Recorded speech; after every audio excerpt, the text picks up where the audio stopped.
What's up, everybody? How we doing? Seeing some waves in here. What's up, Drake Hills?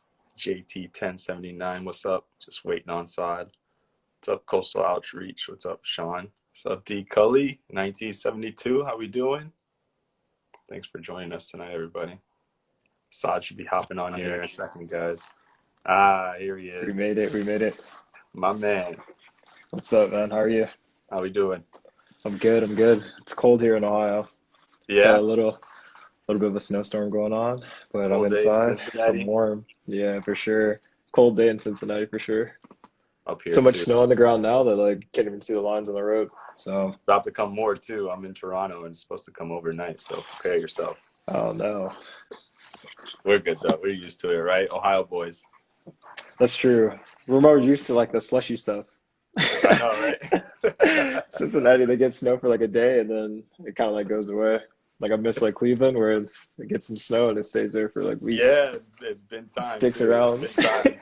Well, listen, man, I'm great. I'm happy to have you on here tonight. I'm happy that Black Players for Change can kick off our Black History Month celebration, celebrating everything that our players, past, present, are doing off the field and excelling. Really Black excellence showing off from the soccer community.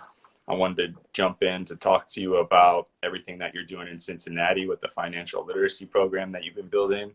For real, you and I have seen too much of each other in the past 8 months. We've been on calls and calls and calls. So I'm happy that this story can finally get out. Everyone can hear all the great work that you've been doing behind the scenes and what Black Players for Change has been up to. Before we get to that, I want to hear a little bit about your background. I mentioned that both of us are from Ohio. Just walk me through where it all started for you in terms of soccer and growing up in the game. Yeah, so I'm actually born in Bellevue, Ohio. It's pretty close to Cedar Point. It's what I've always come to realize. I have two older brothers. Grew up, my childhood grew up mostly in Shaker Heights, Cleveland Heights area. I was homeschooled, and so were my two older brothers, so we didn't get a chance to go to the school. Otherwise, I might have ran into you at Shaker. Shout out Shaker Heights. I went to Shaker Heights 4th through 8th. Yeah, see? Shaker was cool. My first team was, what were they called? The Shaker Strikers or the Scorpions? Knights. The high school was the Knights, but the Knights, but I think it was the youth team was the Scorpions. The Scorpions. So I played 1 year with the Scorpions, and then I ended up going to Cleveland Internationals. Yeah. And that was my team, so I know Darlington, Nagby, and guys like that. Those are guys I grew up with and good friends. So Ohio's a really small place. How we all get to know each other. But yeah, for high school, my dad, for jobs, had to go to Columbus, and so I ended up going to a high school, Gannett Lincoln. So it was kind of my first step away from being a homeschool kid to going to school. And Gannett Lincoln's a pretty big school, honestly, and so it was just super cool going there. And then you realize again how small the soccer world is, because I ran into a lot of friends that I grew up playing against, travel soccer, that ended up going to that school, and so I ended up having some friends that used to be rivals, and it was just a good overall high school experience for me. And then I also went to the University of Akron. So I kind of circle again, because I kind of ran into guys that I kind of ran into guys. A couple of us have joined. What's up, everybody? What's up, guys? What a couple of us obviously played against each other or from that area, and so it was super cool just to have the University of Akron be such a good soccer school at the time, for all of us to go there and be able to play with each other again and help make Akron into a soccer powerhouse. And so even though I got to play against my old college coach up the road, I'm here in Cincinnati, but he's the coach at Columbus, and I got to play Darlington, which I grew up knowing Darlington. And then it's fun. The rivalry means something. Darlington's not from Columbus, but it's the Ohio pride. And so I take on the same pride for Cincinnati as he does for Columbus, and we all love Cleveland, the Cavs. Yeah. Even the Browns are doing a little bit better this year, so it's good. We stay repping Cleveland always, right? Cleveland sports fans, like if you guys don't know anything about Cleveland sports fans, is we're loyal people. Even when our I teams know. aren't good, Now is we're like loyal, our loyal time people. to finally brag because the It Cavs are is. good, the Indians are good, the Browns are Hmm. good, so it's our time now. That's our time But for the first growing up time. in Cleveland, I definitely know the soccer scene and what it's like. But for those of us that are watching today that don't know, Black Players for Change coming together as a group of Black players in Major League Soccer, trying to make the game more equitable, trying to increase access to the game. Talk about that part as a youth growing up in Cleveland, some of the challenges that you faced, either as a minority player or just some of the other challenges that you faced that you see that we're trying to alleviate today. I think for myself, in my setting, um, in Cleveland, in an apartment with my two older brothers, like we didn't grow up around a nicer area where we could go to. I mean, it's Ohio, so you still are able to go outside and like kick the ball Yeah, around, there's and like you had space. like just like a Midwest kid, like you always have those like opportunities and those times to go around. Yeah. But it's also a lot harder. Having two older brothers, and obviously they play sports as well. Having parents able to take you to an accessible like team or a team that's even good worth in travel soccer or any type of competitive soccer. Now Yeah. they have the academies, but back then we had travel soccer, and you had to kind of like pick your team and hope your team was good, and then you guys get invited to different tournaments and showcases how you like be seen for college. And so for me, it was a little bit difficult because parents couldn't necessarily take me, so then you had to rely on parents' friends. And so I think like with the work for Black Players for Change, we're kind of help see the light and help players and communities where, okay, African Americans and soccer in the States maybe isn't that big, but maybe it's because it's not accessible to those right now. And so Yeah. it's obviously it's a lot easier to have a basketball, go shoot it like 1,000 times, but you need like for soccer, you need shoes, you need a number of kids to go and play. It's a little bit different from football, and so it's great that you see. I'm so appreciative.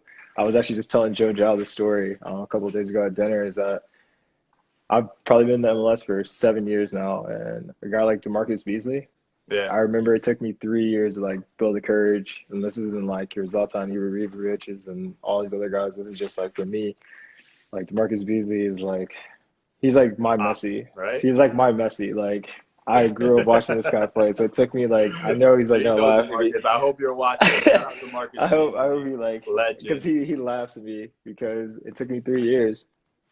But I went and asked him for his jersey, and he took his jersey off me, gave it to me, and that was like all the courage I had. Like I wasn't a rookie. This is like my 4th year, like in the league at this time. I was like still nervous to say like what's up to him, but I got his jersey and I'm walking away, and he's like, "Hey Yeah. man, like aren't you gonna give me your jersey?" And it like that's like a very like proud moment for me, like as a player, because as top level as you can be in your sport, like just being a human and like that human factor to DeMarcus, huge credit. Like I love the guy to death because he was Yeah. like, yeah, like let me get your jersey too. Like we've been out here playing against each other That's a for good. That's a numbers of good story, years. man. But yeah, like DeMarcus, I was just telling Joe that story a couple of days It's ago. Like it's DeMarcus is crazy. it's us relating to each other, bringing each other up, and at the same time, everything that we're doing as a group of players in the league right now, that's what it's going to be for the young guys, Mm-hmm. for the next generation. And we talk about it all the time as an organization.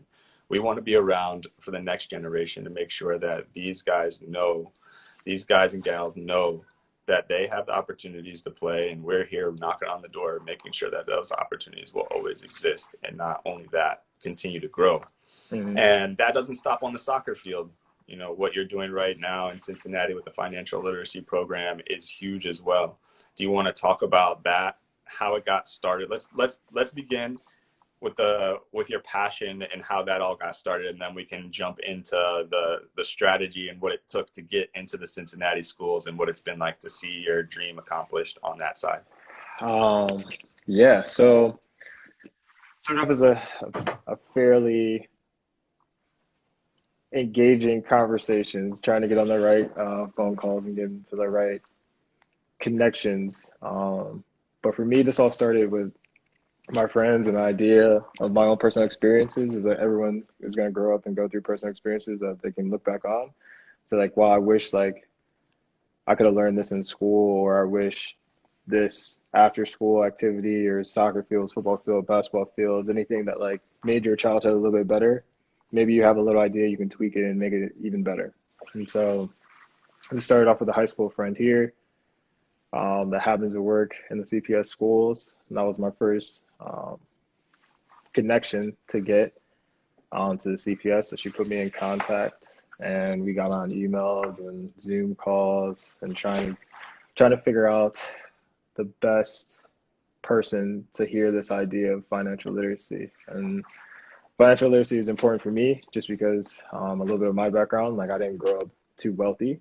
And so I wanted to learn more about it, but I didn't learn more about it until like I was in my 20s now. Like now it's all these TikToks we see Dogecoin, or we see buy GameStop, and you see all the rest of it. Like I had no idea. Like I feel like I'm super late to the party, but luckily I just had like tremendous friends, and friends that just kind of got me to expand myself and get into different circles. And so a really good friend I've met along the way playing when I was at New York City is Jordan, and he helped me tremendously. He's kind of like my financial advisor now. He's also like a big brother to me. Like I can call him about anything, because having someone know something about money is like the greatest thing. As I can't like express it to you enough, just to like know stock markets, life insurance, like anything like that, because I was never taught, I never knew anything about it. Yeah. And so that idea, we wanted to bring it to young adults, because for me, that was the problem for myself, is that I'm a young adult and I don't know too much about this. And so me and Jordan brought this idea to you, and you came up with, you know, a brilliant idea of why don't we make it even younger and like put it into schools. And so that idea just made a lot of sense. The younger you learn, obviously, the much better off you're going to be in the end. And so Jordan has a friend, another tremendous woman named Jatali Bellington, and she wrote a book, Kids Who Bank. And this book just kind of simplifies it for even like little kids to understand the difference between a want, a need, a stock, a bond, savings everything. versus checking, what is everything. debt, what is good debt, bad debt, all of it. Yeah, all of it. And so having something like that, I don't know about you. I mean, we kind of grew up, we're both from Ohio. I mean, I went to a public school, Gahanna Lincoln, and my public school, they only taught us like how to balance like a checkbook, like nothing really about like stocks or bonds. And to this day, I still like I learned how to balance a checkbook, but I probably couldn't balance a checkbook like right now, to be completely honest with you. That's not something that like stuck with me. Yeah, like I'm taking the classes too. My mom asked me if I'm taking the class. I said, of course, I can always like learn more. It's like she's excited. She actually, like, my mom's asked me like, can I take the classes? Like a lot of people outside of like students have reached out, and they've all said like, is there a way like I can like take the class, improve the class? Like, so it's great to see all my friends, fans, anyone that's been able to reach out to me, just kind of extend that helping hand of like, hey, like let me know how we can make this better. This is such a thing that's like so needed in schools. It's big love, and I think that connection with Jordan is so important. Jordan was on the professional athlete track, right? He was going to be a professional basketball player. Always kept his education up, and when it didn't happen for him to become pro, he pivoted, right? And he went through that transition, and now he owns his own firm. And he brought that knowledge to you, and it was like the cycle that we're talking about of helping each other out. And so you in turn brought that knowledge to the next generation, and that's when we decided, okay, this is something probably for Cincinnati Public Schools. Saad currently playing on FC Cincinnati. They're building a stadium.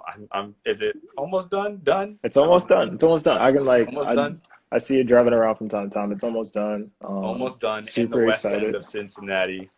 When COVID is over, go check it out. It's going to be nice. But traditionally underserved community, it was the perfect opportunity to bring this knowledge to a community maybe like you and I grew up in, where we didn't get this knowledge. And it was a hard path. It was a hard path to get there, right? We started in summer of 2020.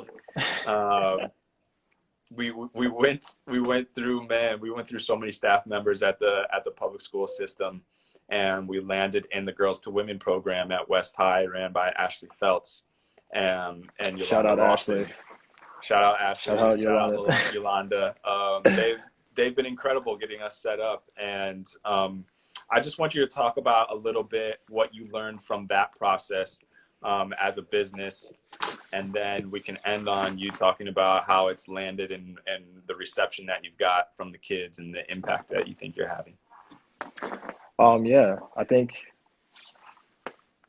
from that side of it, from a business side of it, being an athlete for so long, you know, it's kind of like, for anyone that doesn't know, for an athlete, it's kind of like cut and dry. Like, you know where you are when you're playing, when you're not playing, what you need to do. Like, you have all of your goals and objectives, and it's pretty straightforward. When it comes to a business and dealing with the schools, and especially for something like this, it's more, has to pass so many hands because you have a curriculum. Everyone needs to like test it and see if it's okay for every student to learn. And those obstacles of jumping over that and just trying to figure out, do I add it, or do I try to add it into the curriculum, or do I try to add it into an after school program where actually Yolanda has a terrific after school program that just kind of amplified this message I was trying to get across for financial literacy. And it's for anyone. Like, right now, yes, it's in the West End, but I want this to be a nationwide thing. I know we talk about this all the time. Like, I know it starts here in Cincinnati, but I think this could be something that's for every school in the country. I know kids who bank, Jatalia has already taken it overseas, and so it's something that's growing and something that's so needed, especially in a climate like this during COVID-19. You need to know how to better manage your money in this situation, and when things hopefully resume back to normal in that time as well. But those obstacles for my business has been tremendous. Has been good lesson learning, because you have to sometimes put on a different hat. I mean, I'm an athlete now, but maybe 5-6 years, or however long my legs until they can until they can keep running, however long my legs hold up. I'm an athlete, but I'm gonna need to learn how to 10, 20 years. Like, we'll see. But I just want to best prepare myself, and I think, like, right now, from talking to Jordan, talking to Jatalia, and talking to everyone that's before us, to Marcus Beasley, like, those guys, they've always leveraged themselves and helped themselves while they're playing right now to make those connections and make those relationships. So when that time comes, I mean, we're professional athletes. It's not a world that you can live in all the time. And right now, I love everyone, like, but you have to like start to leverage one of yourself. the main things that BPC is all about too, is about us learning as a group, right? Like, this is the first time players competing against each other have come together and worked on something in a cohesive direction, and we're gaining a lot of experience as businessmen towards this too. Right. So I'm so proud of you. Why don't you talk a little bit about the program and how it's landed and where you see yourself going? So was it February 1st for Black History Month, which is a big day for myself and the BPC and everyone involved. It was the launch of which was the launch of the initiative. Got caught up there. But we got to meet the kids for the first time, introduce ourselves, like myself, you, Jatalia, and Jordan, and have Jatalia run through the first class.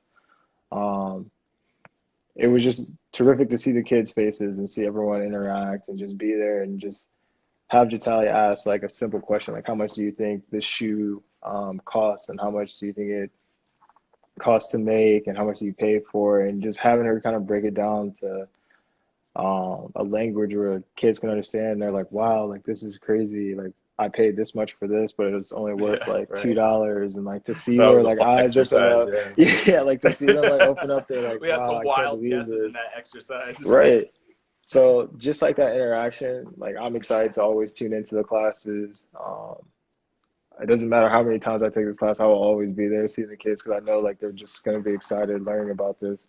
And maybe like right now they might not know how important or how cool it is to have something like this. And then I hope when they're my age or a little bit older, they can look back and say like, wow, that's a course that was much needed. And I'm so happy that the BPC, Saad, Jordan, Jatali, everyone that was involved in that had that idea that this could be in my school. And it started at West High, and I hope it succeeds at West High, but I hope it grows to all of Cincinnati, all through Ohio. I hope it can get back to Cleveland, where we're from. To every place. Like I played in Kansas City. I love those guys in Kansas City. So I hope the kids in Kansas City, Seattle, New York, like everywhere I played and beyond, I hope the kids can have this program or some sense of it, because I truly think that financial literacy is just a tool that's going to help everyone be more productive in their life.